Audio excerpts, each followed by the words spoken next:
అందరికి చాలామందైతే అనుకుంటుంటారు కదా! పెళ్ళికొడుక్కి, పెళ్ళికూతురికి అలా గోర్లెందుకు తీస్తారబ్బా! అని చెప్పేసి.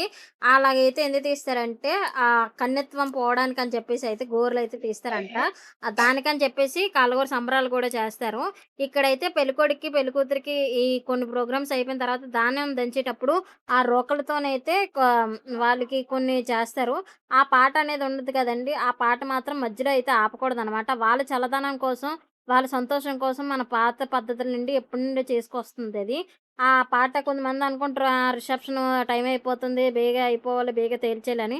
కానీ అలాగైతే చేయకూడదంటండి. ఆ పాట మొత్తం కంప్లీట్ అయ్యే వరకు పెళ్ళికొడుకుని, పెళ్ళికూతురిని లేపడానికైతే వీల్లేదు. అదయిపోయిన తర్వాత తొగరనీళ్ళైతే తెస్తారనమాట. ఇంతకుముందు పాత కాలంలో ఎలాగుండేదంటే బావుల దగ్గరికెళ్ళి, బోరుల దగ్గరికెళ్ళి ఆ నీళ్ళు మోసుకొచ్చి దాన్ని ఒక డప్పుతోని తీసుకొచ్చేవారు. గానీ ఇప్పుడు అలా కాదు. మోటరేయడం, వాటర్ పట్టేయడం, పెళ్ళికొడుక్కి, పెళ్ళికూతురికి స్నానం చేసేసి చేపిచ్చేసేవారు. నలుగు పిండి అది రాసి.